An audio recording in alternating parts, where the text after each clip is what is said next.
Iniciamos uma nova revista, uma nova lição, um novo assunto, onde trataremos a respeito da vida cristã, a respeito da vida diária e a respeito da vida espiritual dos servos de Deus. 4 de julho de 2021, a lição é a lição de número 1. Quero saudar também os irmãos que nos acompanham pelas redes sociais e pelo canal da igreja no YouTube. Deus, na sua imensidão de grandeza,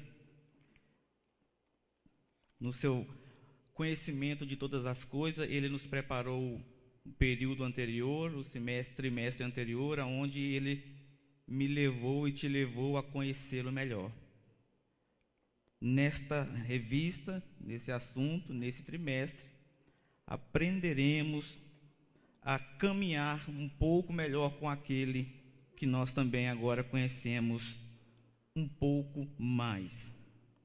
A introdução da revista nos diz assim: a Bíblia nos ensina que todas as coisas contribuem para o bem daqueles que amam a Deus. Mesmo passando por momentos difíceis, precisamos entender que Deus é soberano e que Deus tem o controle de todas as coisas. Nessa lição de número 1, o pastor Samuel, ele vai nos falar e nos levar a conhecermos um pouco mais daquela velha expressão que nós, como cristãos, usamos sempre. É uma expressão que sempre está na nossa mente, sempre está na nossa boca. Todo cristão, quando ele quer dizer que ele está passando um momento difícil, que ele está passando um momento de adversidade, ele sempre diz que está na prova, ele sempre diz que está no vale.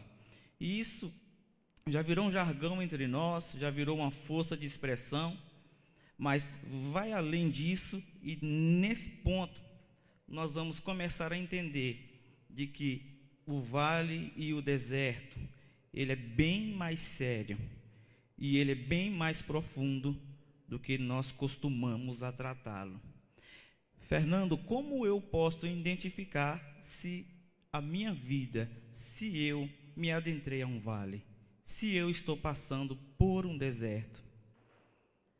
Você já fez aquela pergunta e respondeu para você mesmo: não tem ninguém para me ajudar? E você olha para a esquerda e para a direita e não veio uma resposta, surgiu outra pergunta na sua mente: será que Deus é comigo? Naquele momento de dúvida, quando vem aquela dúvida, aquela incerteza, se você não teve resposta para essas duas perguntas, você está no vale e você está no deserto.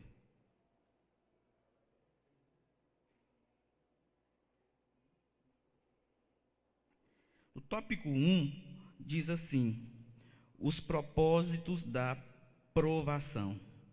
Todos nós encaramos momentos difíceis ao longo da vida. No entanto, é preciso estar sensível espiritualmente falando ao propósito de Deus e nos proporcionar esses momentos de provação. Deus, ele tem propósitos. Deus não é carrasco, Deus não é cruel quando nos permite adentrarmos a um período difícil da nossa vida. Aqueles momentos onde, principalmente, ninguém consegue nos entender. Por não conseguir nos entender, ninguém consegue nos ajudar. E a primeira coisa que aprendemos quando adentramos no vale e no deserto é que só Deus pode nos ajudar. Então, quando cai esse entendimento, só Deus pode me ajudar, é quando de fato, no vale e no deserto, o crente, o cristão, começa a dar o primeiro passo para atravessar o vale ou para atravessar o deserto. Para começar essa caminhada, é preciso entender que a ajuda só virá de Deus. Tem esse entendimento? Então começa-se aí o processo de saída do vale, de saída do deserto. Para entendermos melhor esse tema, esse assunto, nós precisamos ter um ponto de partida. O ponto de partida que o professor tem na sua versão de revista é preciso ser aperfeiçoado por Deus. Nosso ponto de partida nessa manhã é: eu preciso ser aperfeiçoado por Deus. O ferro, o ouro e os demais metais, quando eles estão num processo de aperfeiçoamento, onde as escórias estão sendo retiradas, eles não estão em uma cama confortável, macia, eles não estão em um ambiente com ar-condicionado, rodeado de amigos, não. O ferro, quando ele está sendo aperfeiçoado pelo ferreiro, ele está em alta temperatura e ele está sofrendo altas pressões através dos impactos do martelo do ferreiro. Ali só o ferro puro resiste. Ali só o ferro puro permanece. As limalhas, o resto, a escória, a parte que não é ferro, ela vai se perdendo com o calor e vai sobrando só a barra limpa de ferro, nesse aperfeiçoamento. Então é assim na minha e na sua vida, ao adentrarmos no vale e no deserto. Vem a alta temperatura, o calor da fornalha, seguido de fortes impactos, que são ataques. Podem vir de problemas que você conhece, podem vir de problemas que você não conhece. Esses impactos, essas batidas podem vir de direções que você jamais pode esperar. E acredite, os impactos da fornalha sempre virão contra o cristão, na direção aonde ele não está olhando, da onde ele não espera. Então, quando eu falo isso, não é necessário que você comece a se perturbar e começar a ficar preocupado porque terminou a escola dominical, você está entrando numa fornalha. Não, eu estou falando a povo e pessoas que conhecem perfeitamente o que é vale, o que é deserto, por ter uma vida, Deus abençoe, por ter uma vida de santidade com Deus. Então, quem chegou até aqui nesse momento, no ano de 2021, pode dizer, eu atravessei um vale, eu atravessei um deserto. Quando a pessoa não é cristã e ela tem um encontro com Deus, pode-se dizer que ela entra num val de Jaboque para encontrar com Deus e ter um conhecimento de Deus. Nesse instante, ele perde amigos, ele perde o círculo social, perde até a profissão, e ele sai perdendo tudo pelo caminho. Isso lá na conversão, só para você não ficar preocupado. Quem nasceu num berço não atravessou isso, mas quem se converteu ao longo da vida sabe perfeitamente do que eu estou falando. Então, esse assunto não é um assunto para te deixar preocupado ou nervoso, não é um assunto para te deixar cansado, de mente esgotada. É algo que você já vive, Deus te trouxe aqui só para refrescar a sua memória. Aqui o comentarista, nós vamos para o tópico 1.1, para quem está acompanhando na revista. Tópico 1.1 diz assim: segundo o dicionário, vale é uma extensão longa e baixa de terra que fica entre colinas ou montanhas. Em diversos textos bíblicos, a expressão vale indica provações, situações de conflito, lugar de dificuldade e entre outros. O profeta Ezequiel vivenciou literalmente a dinâmica do vale. O profeta foi deportado para a Babilônia, segundo Reis, capítulo 24, versículo 10 a 16. Sofreu a perda trágica da sua esposa e não pôde vivenciar o luto. Com isso, o profeta perdeu seus bens mais valiosos, foi desterrado, ficou viúvo, viu sua nação deteriorando até o desmoronamento final com a última deportação. Podendo ser, assim como a nação irmã, o Reino do Norte, completamente extinta. É nesse interim que o profeta teve uma experiência sobrenatural no vale de ossos secos. Deus conhece a nossa estrutura e não nos provará além das nossas forças. 1 Coríntios capítulo 10, versículo 13. O vale é um lugar onde estamos a sós com Deus, mas quebrantados, contritos e sensíveis à palavra de Deus. É no vale que Deus se revela e nos mostra quem somos, como estamos e trabalha em nós o que precisa ser trabalhado.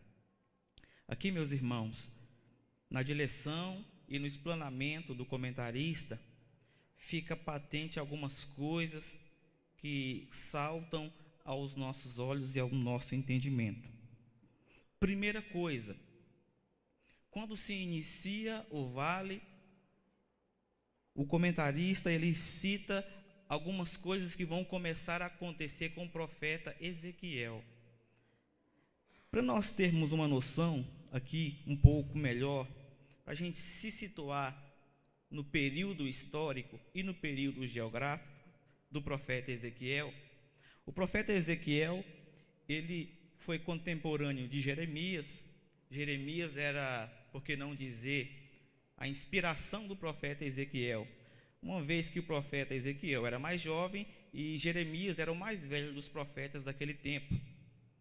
Sendo assim, Ezequiel também era contemporâneo de Daniel, Misael, Ananias e Azarias, os 3 jovens que foram levados na primeira leva de cativos por Nabucodonosor, quando ele invade Jerusalém pela primeira vez.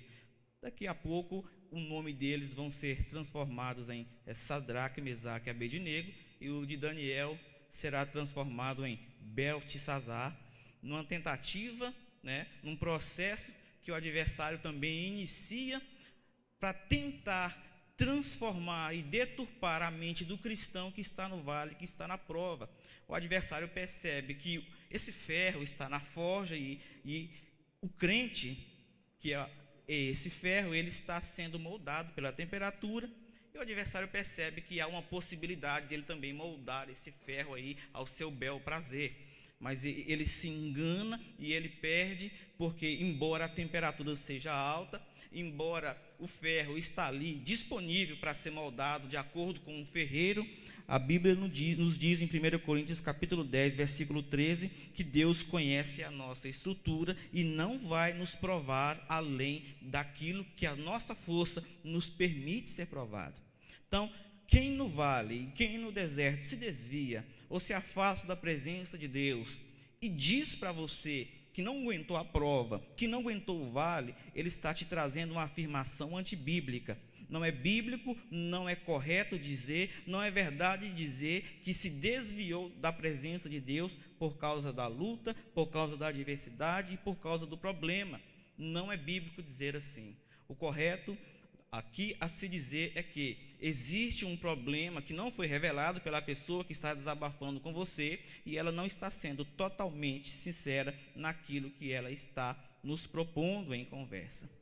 Aqui o comentarista também ele nos diz que quando Ezequiel inicia esse processo e ele está ainda em Jerusalém, porque ele não foi levado com Daniel, Misael, Ananias e Azarias, cerca de 7 ou 8 anos depois começa a forja propriamente dita do profeta Ezequiel, que embora ele tenha a mesma idade dos jovens que foram levados, ele era casado e naquela leva foram levados só os jovens para aprender na língua dos caldeus e também servir no palácio. Então Ezequiel não foi levado porque de repente ele provavelmente já estava casado. Na segunda leva foram levados 10.000. Nabucodonosor faz mais uma incursão impiedosa a Jerusalém e junto entre esses 10.000 está indo o profeta Ezequiel, iniciando o seu vale, iniciando o seu deserto, o seu período de fornalha, de aprendizado na presença de Deus. E ao chegar ali, o comentarista nos diz que ele sofre em 3 momentos 3 grandes golpes. Por que não dizer 3 grandes marteladas do ferreiro estavam açoitando aquele ferro ali, chamado profeta Ezequiel. Primeiro momento e primeiro impacto, choque de realidade. Ele sofre um impacto ao perceber que ele agora era um sem-teto, sem casa, sem moradia, sem fonte de renda. Ele era agora um homem casado que não tinha condição de sustentar a sua família, ou seja, sustentar a sua esposa, que nos é informado na palavra de Deus. Então aí ele sofre o primeiro impacto. Ele está desempregado, sem teto, em uma terra distante, no meio de um povo, de uma língua que ele não conhece. Esse primeiro impacto começou a forjar a mentalidade e o emocional desse profeta de uma maneira tão grande, que só quem já passou pela fornalha, só quem atravessou um vale, um deserto, sabe o que a revista está nos trazendo aqui nessa manhã.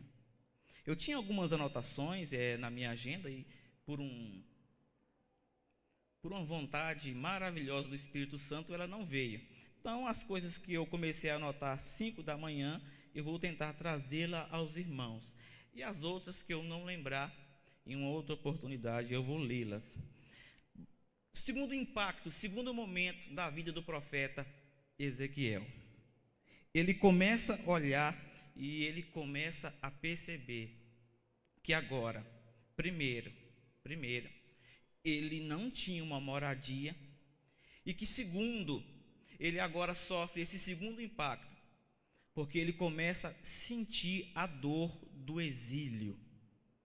Em uma terra onde não tinha as canções a Deus, em uma terra onde não se tinha a liberdade de expressão religiosa, em uma terra onde não se poderia adorar o único Deus vivo e verdadeiro, ele estava com os seus pés e mãos e boca atados, porque ele não tinha o templo de Jerusalém para adorar. Eles tinham lá as divergências deles, se adorava no templo, qual era o correto, adorar no templo ou adorar nos montes, como os hebreus pregavam, os samaritanos pregavam. Eles tinham essa disputa. Agora, ponto final, não existe mais disputa.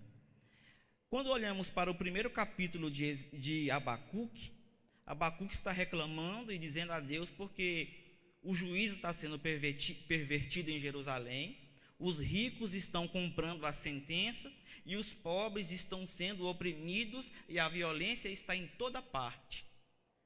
Aí Deus, para acalmar Abacuque, Deus começa a dizer para que o coração daquele homem tivesse um pouco mais de ânimo e alegria na vida, para ele esperar um pouco mais e se acalmar, porque Deus, dizendo para Ezequiel, que estava suscitando os caldeus. Uma conversa, quando você lê o capítulo 1 de Abacuque, você vê que é uma conversa franca entre 2 amigos. Abacuque falando abertamente para Deus o que ele achava, o que ele pensava, e Deus também falando para Abacuque o que ele achava, o que ele pensava e o que ele ia fazer como Deus. Deus está dizendo para Abacuque ali, eu vou trazer os caldeus. Isso foi em 608 depois de Cristo. Antes de Cristo, e em 597 antes de Cristo, essa profecia de Abacuque se cumpre. Os caldeus que tinham sido anunciados lá em Abacuque chegam até o território israelense, a Palestina, e invadem Jerusalém. Então nós podemos colocar aqui Abacuque também, quase que contemporâneos, né? Talvez em idades diferentes ali, com Daniel, Sadraque, Mesaque, Abednego e o mais velho de todos eles, o profeta Jeremias. Daniel ficou sabendo que o cativeiro seria de 70 anos por estudar as profecias do irmão mais velho, Jeremias. Então, o segundo impacto foi a dor do exílio. E o terceiro impacto foi que ele nos informa que pela manhã ele tinha falado ao povo e à tarde a esposa dele tinha falecido. O interessante é que Deus já tinha pré-avisado ele antes que a alegria do olho dele, o prazer da vida dele seria lhe tirado. E que não era para ele, Deus estava proibindo ele de cumprir o luto.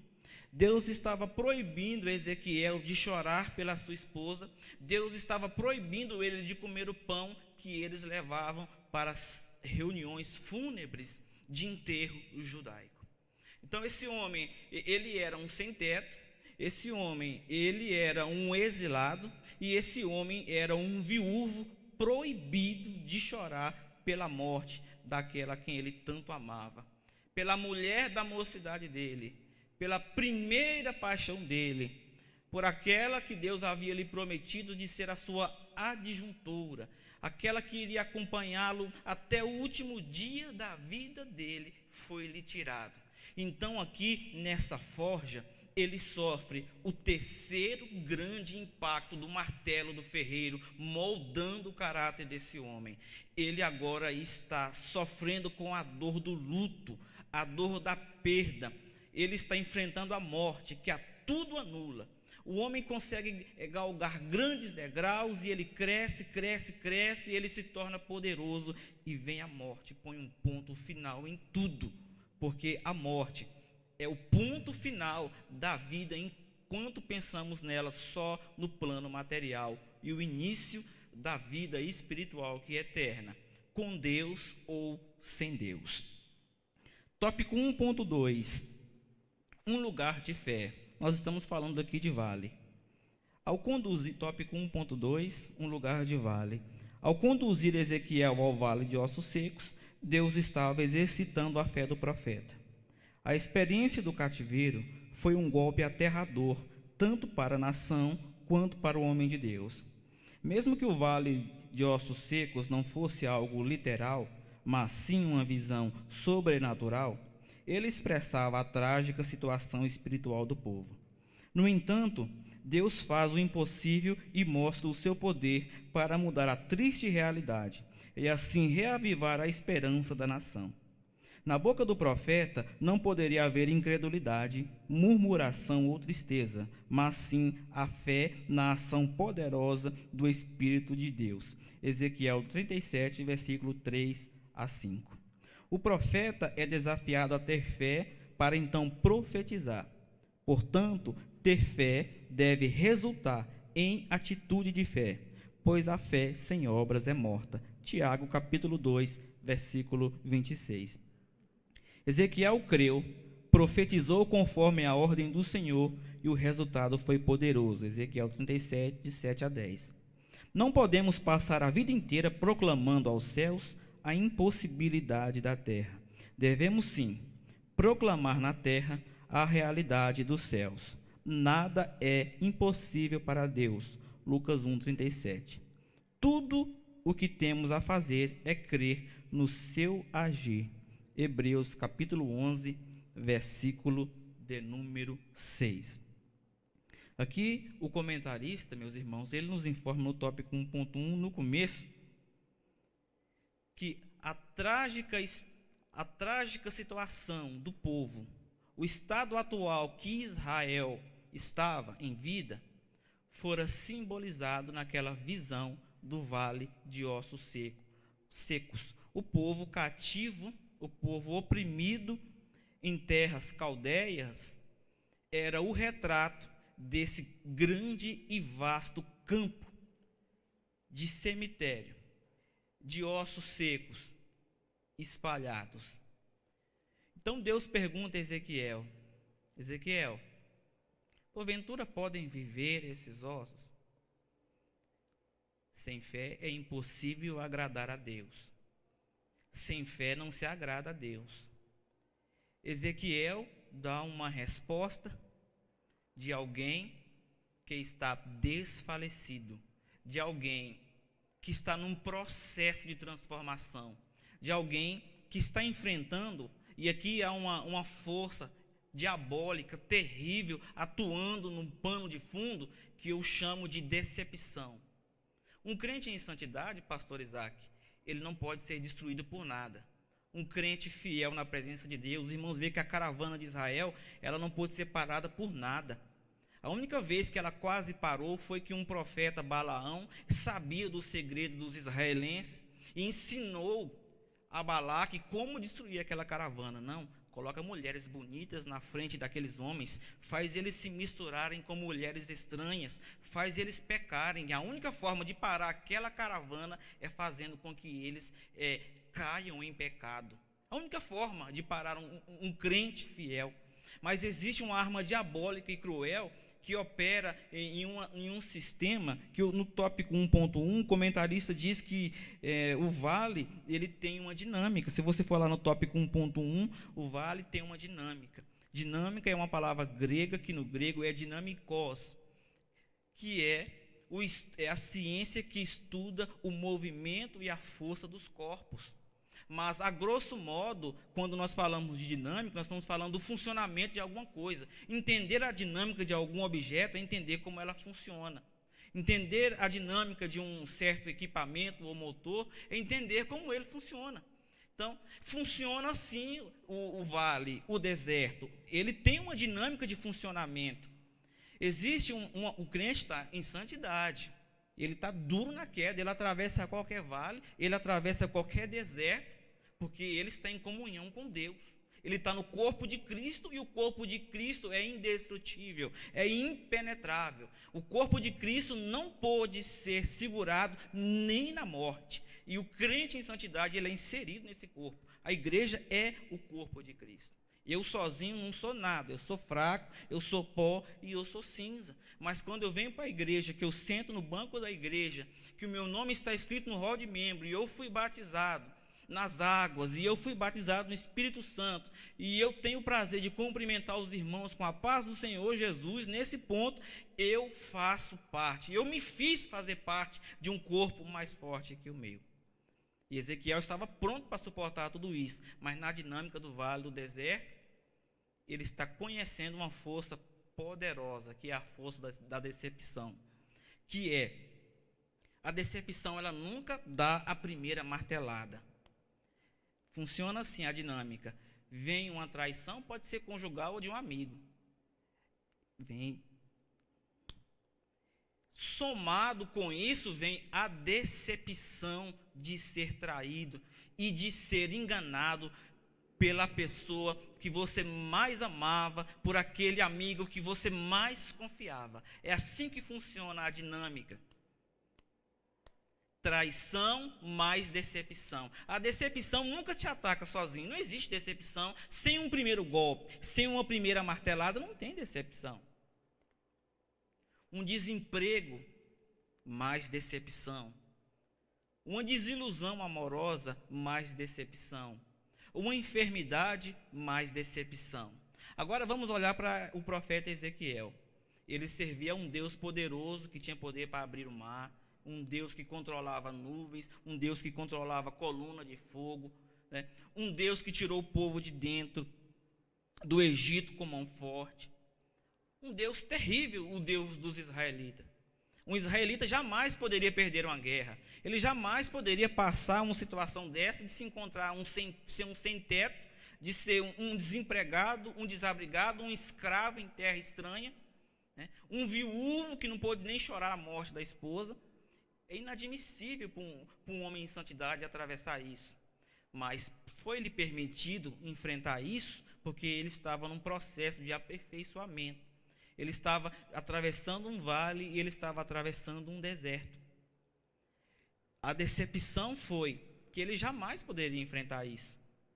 A decepção dele era uma decepção que eu jamais poderei suportar e você jamais poderá suportar se você não tiver o Espírito Santo morando dentro de você. E quando eu falo isso aqui, essa palavra quase que não serve para nós, que quando aceitamos a Cristo já nos tornamos o templo e a morada do Espírito Santo. Alguns não foram batizados com o Espírito Santo ainda, ou ainda não receberam o dom de línguas estranhas, mas você reconheceu a Cristo como o seu único e suficiente Salvador, meu filho, minha filha. Automaticamente você é templo e morada do Espírito Santo.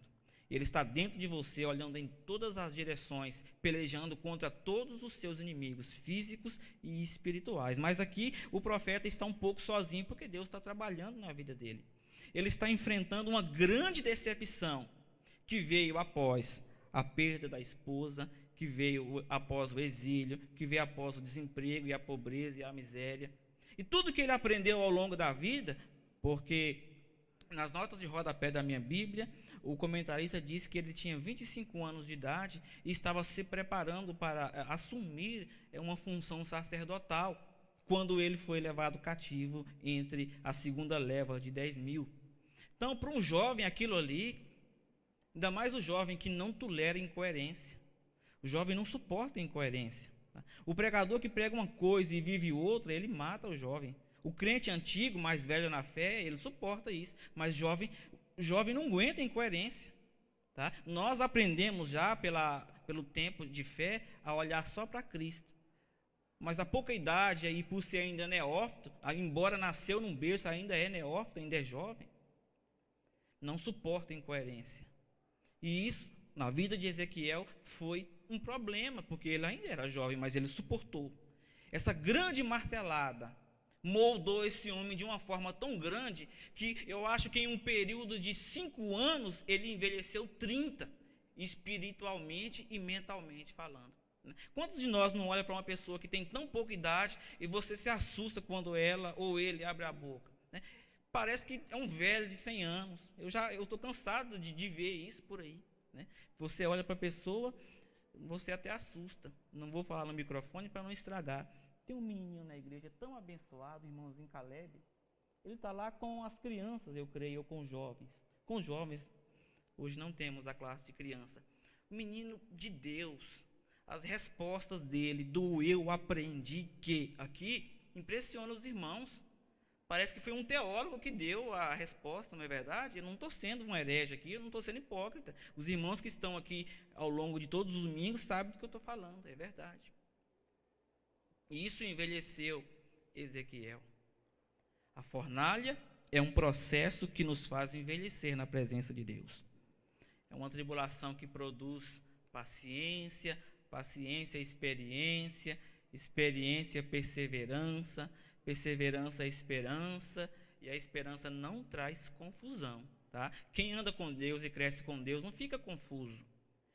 Oxalá, se o mundo todo fosse assembleiano e tivesse aprendido desde pequeno a doutrina que nos ensinaram. Tá? Que Deus não é só Havaí, Deus não é só Honolulu, Deus não é só Ilha Seychelles, Deus não é só praias, Deus não é só Wall Street, Deus não é só viagens, Deus não é só Paris, França, não. Deus é fome, é sede, é doença, é enfermidade, é luta, mas Deus também é consolo no coração daqueles que decidem e se entregam a caminhar com Ele. Quantos não morreram nessa pandemia por doenças mentais, conforme o nosso pastor Isaac já nos ensinou aqui? A pandemia chegou e muita gente rica foi levada, morreu, porque ficou sabendo do diagnóstico e não tinha uma mentalidade, né? Achou que Deus abandonou, Deus de uma hora para outra resolveu abandonar o planeta. Isso não é verdade. De repente Deus acordou na eternidade com o pé direito de mau humor. Olha que mentira, Deus não muda, Deus não tem sombra de variação, Ele é o mesmo ontem, hoje e eternamente. Aquele que morreu na cruz para me amar e para te amar, e por me amar e por te amar, é o mesmo que nos ama. Não precisa dele morrer mais, mas Ele não mudou e Ele não nos abandonou. Interessante a gente observar aqui o seguinte: há muitas doutrinas e ensinamentos que dizem que você precisa determinar, você precisa acionar o interruptor, você precisa encarar Deus e cobrar a Deus a promessa que Ele fez, como se Deus fosse um sapato para você colocar no pé e usar, tirar, você põe na caixa de sapato quando termina de usar e guarda. Como se Deus fosse uma lâmpada dessa que funciona com interruptor. Deus é onisciente, onipresente e onipotente. Ele é todo poderoso, soberano. O Salmo 115 diz que Ele está morando no mais inacessível céu e o seu trono está lá. E Ele está fazendo tudo que Ele bem quer. Ele faz tudo que Ele apraz. A Deus ninguém impõe, a Deus ninguém manda. Muitos acreditavam na doutrina da prosperidade, na doutrina da cura. Era muito pregado até antes da pandemia que o crente não pode enfrentar a enfermidade, que é inadmissível um cristão ficar doente, é impossível um cristão fiel sofrer com doenças e enfermidade. Os irmãos me desculpem, eu vou citar aqui educadamente, tá? Havia muitos como R.R. Soares, outros como Valdomiro Santiago, que pregavam uma doutrina mais ou menos assim. Todos esses pegaram Covid-19, tá? Recentemente, o nosso amado irmão R.R. Soares esteve enfermo de Covid-19. Essa semana, o amado Valdomiro Santiago perdeu um dos seus irmãos para a Covid-19. Deus está na mais inacessível glória, comandando o mundo, e todas as coisas, estão ainda sob o controle dele. Muitos foram pegos de surpresa, achando que Deus não era esse Deus, mas muitos estão estáveis, firmes e inabaláveis, porque conheceu a história de José, que foi levado para o Egito, conheceram a história de um povo que foi oprimido e cativo, conheceram a história de um homem por nome de Elias, que viveu a maior parte da sua vida sozinho, mas foi arrebatado, porque o crente que conhece a palavra de Deus, e ele é como Elias, a qualquer hora ele pode ser arrebatado. Louvado seja o nome de Jesus. Tópico 1.3. Um lugar de transformação. Deus mostrou ao profeta Ezequiel seu poder para transformar e mudar toda e qualquer circunstância. O que era um vale de ossos secos tornou-se em um exército grande e extremo. Ezequiel 37:10. Outro personagem que passa pelo vale e foi transformado é o patriarca Jacó. Quando de sua experiência com Deus na passagem do Jaboque, foi tão impactante que teve o seu nome mudado de Jacó, que é usurpador para Israel. Gênesis 32, 22-30. Vale é um lugar de encontro com Deus. Quando vivenciamos esse encontro, então somos transformados. Nossa vida espiritual está marcada por esse encontro. O encontro com Jesus Cristo ressuscitado. Nossa transformação está pautada nesse encontro real com o Cristo vivo. Aqui no tópico 1.3, o comentarista ele dá continuidade ao pensamento que ele começara lá no tópico 1.2, aonde ele diz que sem fé é impossível agradar a Deus. Onde Deus faz a pergunta a Ezequiel e a pergunta é: Ezequiel, esses ossos podem reviver? E o profeta, todo quebrado, vai dizer: Senhor, tu sabes. Então, ele não sabia ao certo, ele estava balançando, ele não tinha mais certeza. E sem fé é impossível agradar a Deus. E Deus leva ele em uma visão, num vale de ossos, e diz ao profeta: profetiza sobre esses ossos. E o profeta diz: assim como me foi ordenado, eu profetizei. E veio vida sobre aqueles ossos. Mas enquanto estava vindo vida sobre os ossos, o que estava acontecendo na verdade era que Deus, que cobra a fé de nós, estava produzindo ele mesmo fé em Ezequiel. Ele faz essa cobrança a Ezequiel. Ezequiel precisava ter fé, mas ele mesmo estava se encarregando de produzir fé no profeta. O profeta está vendo tudo aquilo ali, tudo acontecendo, e quando ele sai da visão, ele nem percebe, mas ele sai um outro homem, envelhecido, experiente e com a sua fé renovada de novo na presença de Deus. E daí para frente, o ministério desse moço, ele deslancha de uma maneira tão grande. E o interessante é que as profecias e pregações dele estão sempre na mesma consoante, na mesma linha das profecias e pregações do velho Jeremias e dos estudos e descobertas que Daniel recebeu de Deus. Os irmãos sabem, Daniel orou 21 dias e foi enviado Gabriel para lhe dar a resposta.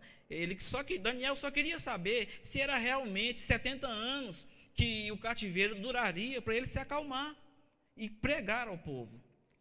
Porque tinha falsos profetas dizendo: esse cativeiro não dura mais que 3 anos, no máximo uns 4 ou 5 anos, se chegar lá, mas já nós estamos em casa de volta. Mas o que Deus estava falando não era isso não, era 70 anos. Quando Gabriel chegou com a resposta, 21 dias depois, Gabriel percebeu o seu atraso e foi explicar para Daniel: Daniel, desde o primeiro dia que você assentou o seu coração em jejuar e orar e a buscar a Deus, eu fui enviado. Gabriel falando: eu fui até enviado na mesma hora, mas o príncipe da Pérsia me deteve ali nas regiões celestiais e eu não pude. Mas Deus enviou Miguel, aleluia, o único príncipe que peleja pelo povo de Israel. E Miguel desceu. E houve batalha no céu. E Miguel liberta Gabriel, e Gabriel chega com a resposta. Oh, aleluia. Meus irmãos, o esplendor daquele homem, aquele pé de latão reluzente, aquela veste de linho fino, aquele brilho e esplendor fez Daniel, e Daniel explica, eu caí sobre o meu joelho e sobre as palmas das minhas mãos.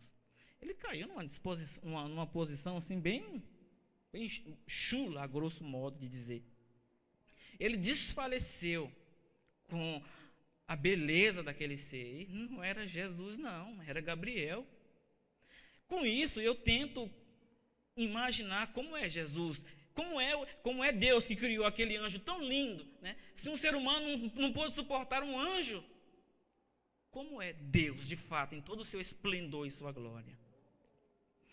Estou dizendo isso porque lá no Val de Jaboque, que o comentarista nos aborda no tópico 1.3, é o fio da nossa meada aqui, Jacó se encontra com Deus.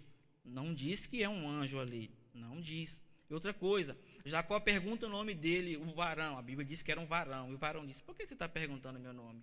Mas no versículo, Jacó queria saber o nome dele, Jacó queria conhecer ele, mas no versículo anterior, o homem diz para ele, olha, a partir de hoje, você não se chamará mais Jacó. Aí ele tocou na juntura da coxa direita dele, né, que fez ele andar mancando. A partir daquele momento agora, ele perdeu a agilidade dele, ele perdeu a destreza, os trejeitos rápidos de Jacó, ele não tinha mais. Ele era agora um homem manco com deficiências de mobilidade. Agora ele teria que aprender a viver só na dependência de Deus, porque na força do braço dele, na agilidade do corpo dele, não ia conseguir mais nada na vida. Primeira coisa, ele mudou o jeito de andar. E segunda coisa, o homem diz para ele, o varão diz, você lutou com Deus, você lutou com os homens, como um príncipe você venceu. Com quem é que Jacó estava lutando? Com o varão. E o varão acaba de dizer que ele lutou com Deus. Deus estava dizendo na terceira pessoa, numa narrativa, como se ele estivesse narrando uma história na terceira pessoa. Você lutou comigo e você venceu. Lutar com Deus, meus irmãos, no vale, não é lutar contra Deus. Não era uma luta para matar. Jacó não queria matar o varão. Jacó só queria ter o nome mudado. Jacó estava desesperado por uma mudança. Ele pegou a mulher, a família, os filhos, os animais, atravessou o Val de Jaboque e deixou do lado de lá. E voltou para dentro do vale de novo. Porque ele queria ficar ali até ele ter um encontro com Deus, porque ele precisava mudar. Jacó sentiu que era um momento de mudança na vida dele, e ele tinha que ficar no vale. Olha quantos crentes querendo sair do vale por conta própria. E aqui nós temos um Jacó voltando para o vale por conta própria. O varão falou, seu nome agora é Israel, tá? Não é enganador mais não. Seu nome agora é Israel. Quando você viaja para visitar o túmulo onde Jesus foi sepultado, você está indo para qual país? Israel. Onde é que Jesus escolheu para encarnar no corpo e viver na terra para sentir o que eu sinto que você sente? Israel. O vale, meus irmãos, pode te honrar para sempre, tá? Sobreviva, tá? Atravessa o deserto. Deus pode te honrar e colocar o seu nome na história. Se não entrar para a história, quando você morrer, você pode morrer e deixar muita gente da sua casa, a sua família crente servindo a Deus, seus netos que virão servindo a Deus, seus filhos servindo a Deus, todos fortificados, embasados na presença de Deus. Sejam líderes, sejam um Israel. Atravesse esse vale. Tópico 2. Os desafios do vale e deserto. Não é fácil passar por momentos difíceis. No entanto, os vales e desertos têm lições espirituais profundas que são capazes de mudar para sempre nossas vidas. Tópico 2.1. Um lugar de providência. Aqui agora vamos falar de outro personagem. Isaac é um personagem bíblico que se destaca por sua fé, perseverança e obediência a Deus. Quando o Senhor lhe apareceu, havia fome na terra e muita escassez. Gênesis 26, 1 a 6. Deus lhe fez uma grande promessa. Isaac seguiu seus preceitos e prosperou. Ele se tornou muito rico por ser o único que prosperava em uma terra de fome. Foi invejado por todos, inclusive pelo rei Abimeleque. Gênesis 26, 12 a 16. Obrigado a sair do local, Isaac foi para o vale de Gerar.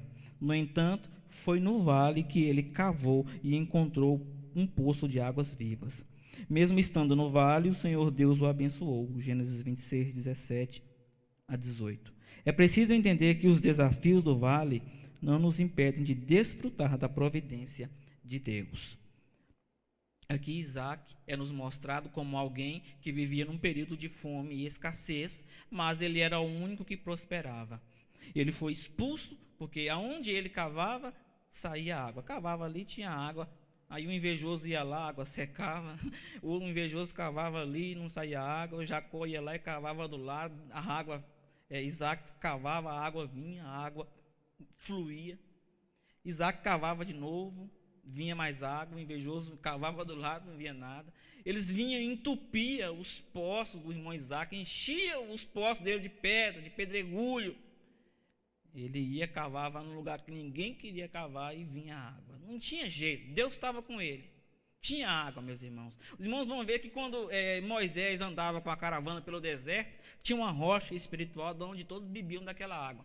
A rocha era a pedra de Moriá, ou Meribá. Então, onde eles paravam, tinha essa pedra. Onde eles paravam, tinha água, meus irmãos. Já Isaac serviu o mesmo Deus. Era a mesma coisinha. Serviu o mesmo Deus. E antes de José. Então, tinha água. Expulsaram ele, ele foi para o vale. Lá no vale, ele descobriu que a profissão dele era cavar poços. Olha só. Em um tempo de escassez de água, ele descobriu no vale que a profissão dele era de cavar poços. Ele descobriu ali que aonde ele cavava, interessante que ele não tinha percebido isso ainda. Eu nem sei quanto tempo ele levou para cavar um poço ali naquele vale. Eu não sei quanto tempo caiu em si, ou se ele ficou desolado ou não. A Bíblia não nos dá isso. Mas chegou um momento que ele cavou no vale.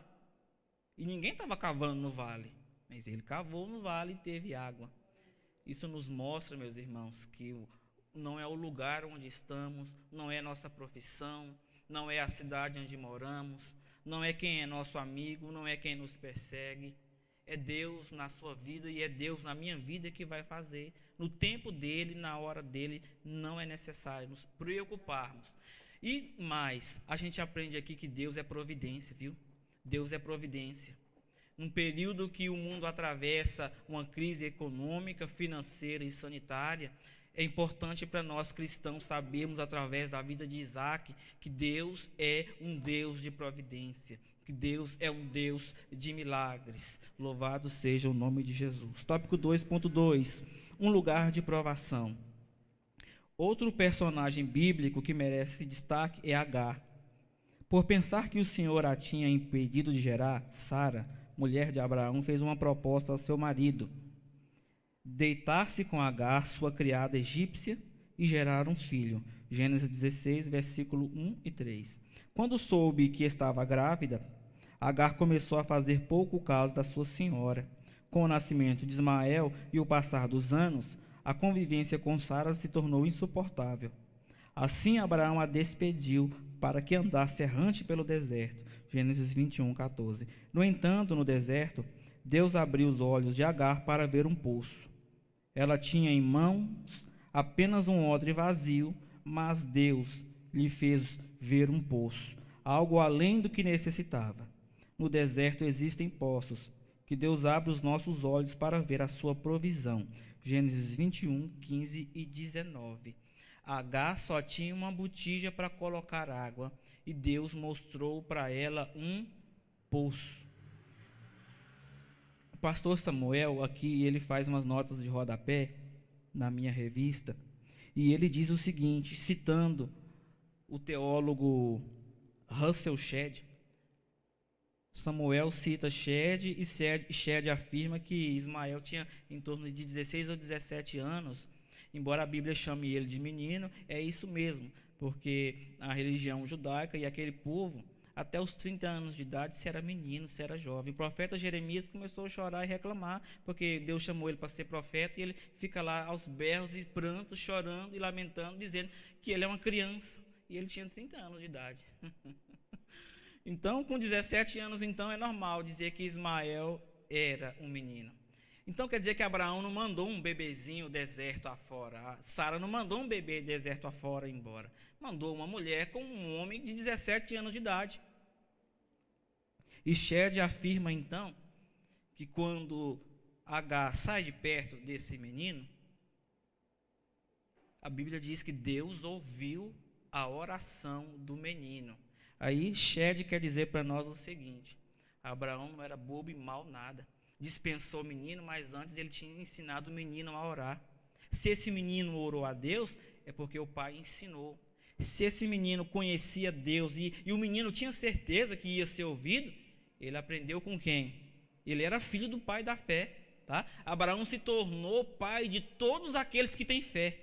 Meu pai, seu pai, de todos que morreram, que estão vivos e que ainda vão nascer. Ismael era filho desse Abraão. Ele aprendeu a desenvolver a fé dele. E Deus ouviu a voz do menino. E a Bíblia diz que Ismael prosperou no meio dos seus, e ele colocou a sua cadeira no meio da sua parentela. Também há 12 tribos ao redor do trono e da cadeira de Ismael. E quando, mais na frente, eu já disse isso, mas vou repetir só para concluir, para dar um adendo aqui. Quando José fora enterrado ali, tentaram enterrar o sonho de José, jogaram ele na cisterna, poderia passar qualquer caravana. Poderia ter passado os etíopes, poderia ter passado os caldeus, né? Os italianos, poderiam ter passado os chineses, poderia ter passado qualquer um ali, mas quem passou ali? A caravana dos descendentes de Ismael. Eram homens de boa índole, sábios, que tinham na sua subsistência comerciar, comprar e vender mercadorias. Eram diplomatas, homens inteligentes e doutos daquele tempo, racionais, sem violência, homens que tinham por um pai, igual nós temos por pai Abraão. Aqueles daquela caravana tinham por pai Ismael.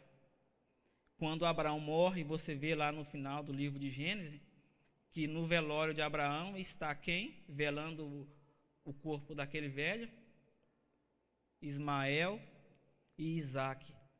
Os dois, lado a lado, velando o pai na união, na educação, na inteligência e no respeito. Deus sabe o que faz, meus irmãos. Deus sabe o que faz. Então Ismael prosperou. E Abraão não foi tão mal assim. Não era um bebezinho recém-nascido. Conforme o pastor Samuel cita, Russell Shedd é um grande teólogo aí. Os irmãos sabem que tem Bíblia de Dake, a Bíblia de Thompson, tem a Bíblia de Shedd também. Embora eu não aconselhe muito algumas notas de rodapé de Dake. Tópico 2.3, um lugar de passagem. O Salmo 84 nos ensina que aquele que busca forças em Deus e nele confia de todo o coração, ao passar pelo vale, faz dele uma fonte. Salmo 84, versículos 5 e 6. Os vales existem e é preciso compreender que ninguém está isento de passar pelo vale. No entanto, o salmista afirma que o vale é o lugar da passagem, não de morte ou de estagnação. A nossa segurança de que não ficaremos no vale está em Deus. Ele prometeu estar conosco sempre, seja qual for a circunstância. Ainda que andemos pelo vale da sombra da morte, não temeremos mal algum, pois Ele está conosco. Salmo 23, versículo 4. Caminhando do nosso lado e nos dando segurança. Louvado seja Deus. Jacó nos ensina, meus irmãos, o que ele aprendeu. Jacó aprendeu que Deus, no vale, Ele cuida de nós o seguinte: Ele não manda os anjos descerem para nos socorrer e nos dar a vitória. Quando a gente precisa, e Jacó dormindo com a cabeça numa pedra dura, ele teve essa visão, e tinha uma escada, e os anjos não estava descendo e subindo. Os anjos já estavam aqui, já tinham descido. Os anjos já estavam lá com ele. Ele via os anjos subindo e depois ele via os anjos descendo. Isso nos indica que o socorro de Deus, ele é imediato. Não é que Deus espera acontecer para depois enviar o socorro, não. Deus está presente. O Salmo 91 nos diz isso, que do seu lado e do meu lado tem um anjo acampado. Mas esse anjo ele só acampa ao lado e ao redor da pessoa que habita no esconderijo do Altíssimo. Habitar é um ato de livre e espontânea vontade. Se você está em um lugar habitando, você foi porque você quis, você usou o seu livre-arbítrio, você está habitando ali, você é livre. Se você está em algum lugar e você não é livre, não é habitação, é cativeiro, é diferente. Então, para ser protegido por esse anjo, você precisa estar habitando na sombra do Onipotente. Não adianta ir assaltar um banco e colocar o Salmo 91 pregado em volta de todo o seu corpo. Estou blindadão. A bênção de Deus são para os que são fiéis a Deus. O sol nasce sobre todos, sobre o justo e sobre o injusto. Mas há privilégios que somente compete àqueles que são fiéis a Deus. Tópico 3. As vitórias no vale e deserto. Antes de concluir aqui, só relembrar aos irmãos, o eu aprendi que está funcionando, meus irmãos. Ao final, entregue o seu aprendi que aqui ao pastor Isaac. O irmão Fernando vai ficar muito feliz se 1 ou 2 papeizinhos chegar aqui. Mas eu vou ficar muito decepcionado se não aparecer nenhum.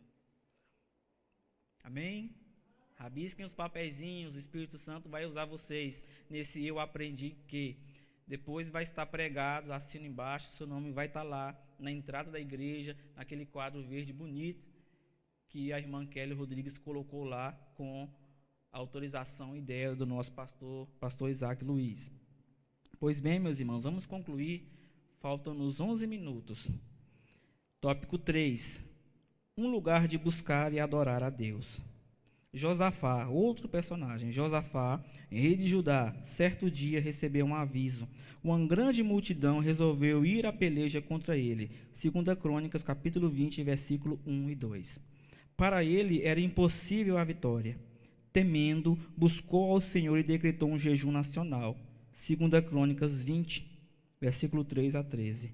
Então, Deus levantou um profeta no meio da congregação, dizendo que não temessem, porque Deus pelejaria por eles. 2 Crônicas, capítulo 20, versículo 14 a 17. Ao ouvir a voz de Deus, o povo o adorou. Josafá creu no Senhor e colocou cantores que marchavam à frente do exército, adorando a Deus. Enquanto louvavam ao Senhor, Deus entrou em ação, pois os inimigos mataram-se uns aos outros.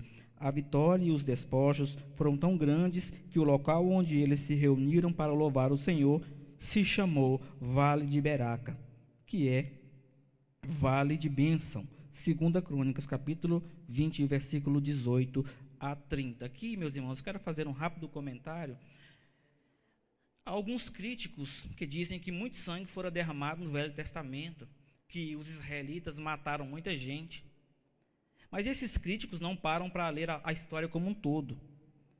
A história narra que Josafá estava em paz, adorando a Deus nos cultos, pregando a palavra nas praças do reino israelense, quando do nada uma grande junta, um monte de povos se reuniram, povos gigantes que habitavam em montanhas, além das montanhas de Seir, se uniram e fizeram coalizão, simplesmente para destruir o povo de Deus. Quando eles chegavam, eles matavam o pai, matavam mãe, eles violentavam as virgens, eles levavam os jovens para ser escravos o resto da vida.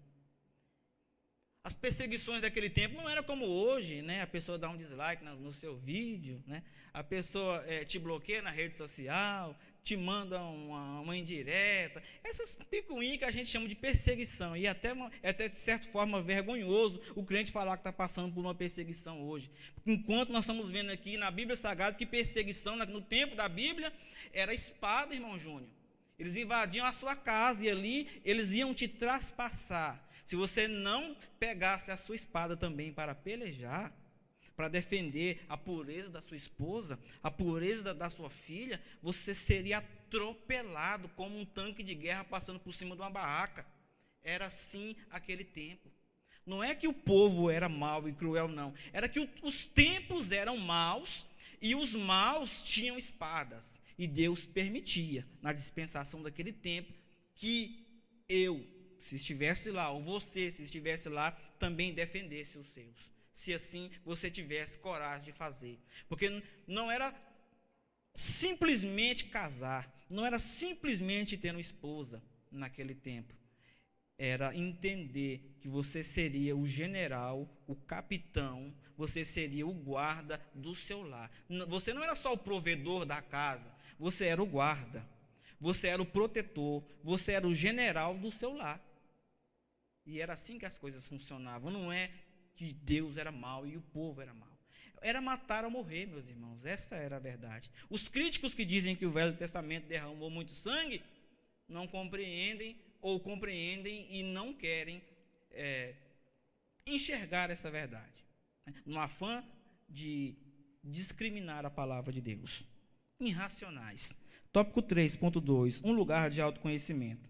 O texto de Deuteronômio, capítulo 8, versículo 2, nos ensina o motivo pelo qual Deus nos conduz até os vales e desertos da vida, para saber o que está no teu coração. Será que Deus sabe o que há em nossos corações? Sim, Ele sabe, mas nós não sabemos. Os momentos difíceis são uma oportunidade de fazermos um autoexame e de reconhecer o que está errado em nossas vidas. Salmos 51, 3-7. Ao fazer essa autoanálise, é possível que tenhamos que confessar a Deus pecados e falhas, e Ele, com muito zelo, nos cura, purifica e nos faz seguir adiante. Então, luta e problema é o seu momento para um autoexame. Te perseguiram, te humilharam. A pancada do martelo, em se falando que você é um ferro aquecido, sendo moldado, as pancadas podem vir de pessoas, de palavras de pessoas, de perseguições de pessoas. E quando te martelaram com palavras, como você reagiu? O que veio no seu coração? Veio aquela tranquilidade? Ai, vontade de dormir, descansar, amanhã vou trabalhar? Veio só isso? Você ficou... Deu vontade de xingar? Você se controlou ou não? O que tinha no seu pensamento? O que te deu vontade de fazer? Tudo isso é Deus revelando para nós mesmos o que nós temos dentro de nós. Oh, meus irmãos, Deus nos conhece, mas nós não nos conhecemos. Tópico 3.3. Um lugar de forjas, um lugar de forjar servos. Antes de enfrentar Golias e se tornar um herói nacional, Davi era um moço inexperiente na guerra e desconhecido de todos. Salmo 17:33. No entanto, Davi era um jovem de grande força e coragem, pois havia lutado e matado um leão e um urso.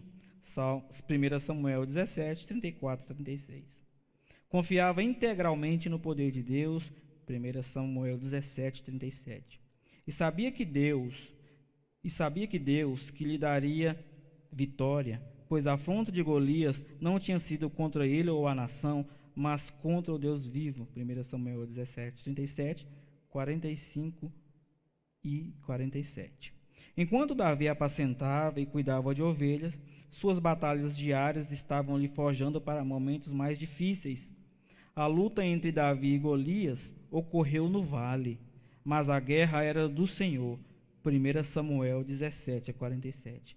As nossas vitórias nas provações não são para engrandecer o nosso nome, mas sim para glorificar o Senhor dos exércitos, nosso Deus. As nossas vitórias nas provações não são para engrandecer o nosso nome, mas sim para glorificar o Senhor dos exércitos, nosso Deus.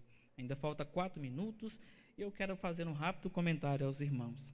Os irmãos perceberam que o vale, o deserto, ele tem o poder de mudar o nome das pessoas, né? Jacó, Israel, Daniel, Beltesazar.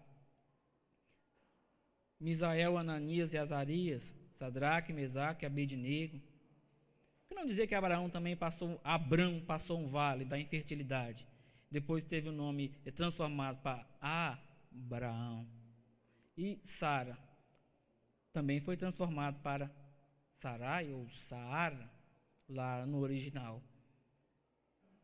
Pessoas foram mudadas e moldadas. Davi enfrentou seus vales. Mas a Bíblia, meus irmãos, profundamente, de uma forma que você não pode compreender, chama Davi de homem segundo o coração de Deus. Ele enfrentou seus muitos vales. E quando você estuda a história de Davi, sua biografia completa, coisa que já fiz, por isso estou dizendo, você percebe que Davi não mudou de nome. Ele permaneceu o mesmo. Não que os outros que tiveram o nome mudado, tinha algo errado com eles. O que importa aqui é dizer que Davi era um homem segundo o coração de Deus. E ele atravessou muitos vales e enfrentou gigantes nos vales. Mas ele não teve o seu nome mudado.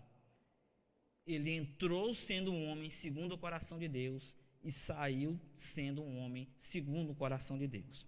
E aqui palavras minhas para concluir. O meu conselho é, meus irmãos, vamos lutar para sermos pessoas e homens e mulheres segundo o coração de Deus. Não vamos mudar da nossa fé. Não vamos mudar. Vamos procurar ser melhor, porque eu tenho certeza que a minha geração não verá a morte. O arrebatamento está às portas. Vai valer a pena suportarmos essa hora final da igreja na terra. Deus abençoe os irmãos. Eu agradeço ao pastor Isaac Luiz pela confiança e a oportunidade. Deus abençoe a todos em nome de Jesus.